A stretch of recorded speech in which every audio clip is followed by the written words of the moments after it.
raising my hand, I'm starting waving like this. And all of a sudden I realized that the familiar face is Kofi Annan and he's my boss.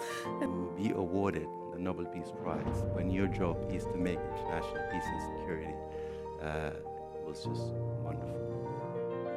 I was overcome with an immense sense of pride and recognition for the hard work we've been doing over the years at the UN.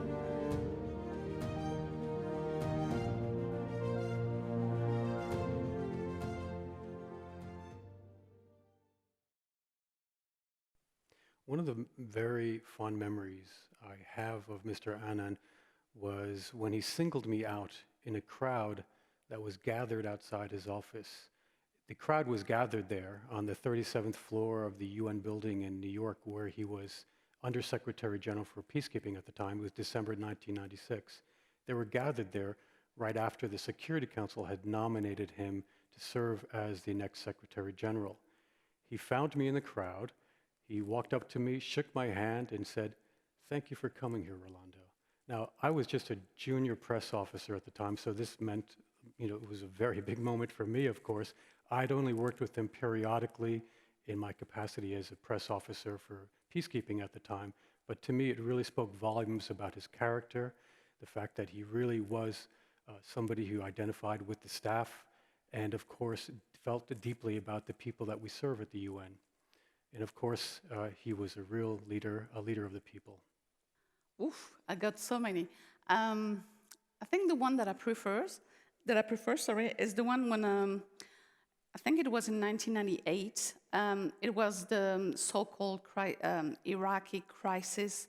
It was the escalation of the Iraqi crisis when Kofi had just returned from Baghdad. And we heard it was coming to Geneva, and I don't know how, but the rumors that the UN goes fast, and it spread so quickly that it was arriving door 6. So many of us rushed door 6 to see him. And when he entered, we were a lot of people waiting for him at door 6. There were people also on the first floor looking at him from the balcony, and we were all, cheering, and many people were screaming, "Bravo!" And we made a guard of honor for him.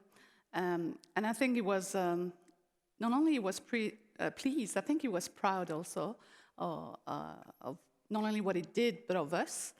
And it was a particular moment because we felt, it was really funny, because we felt pride because we had this Secretary General in particular, and we were so proud of him.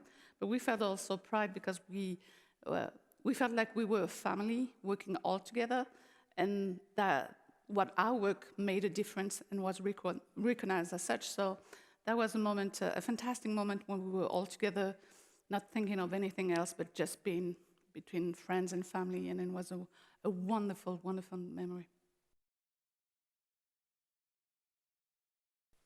Yeah, I mean, I've always been proud. As I said before, I entered the UN, I joined the UN talking about what the UN does, what is the job of the UN.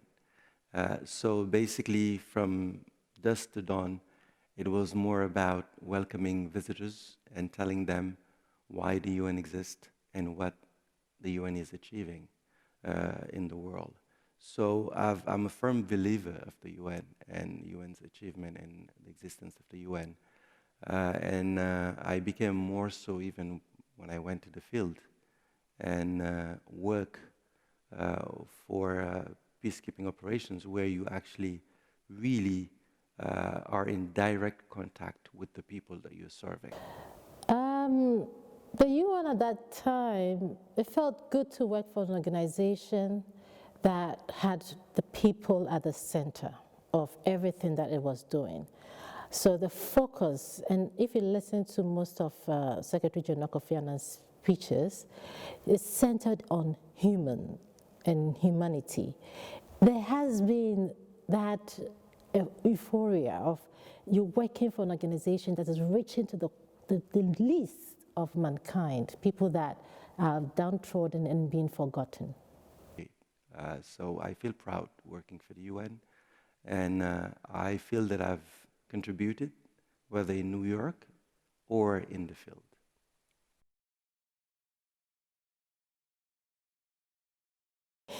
I listened to the speech that he gave, Kofi Annan gave, when he received his Nobel Peace Prize.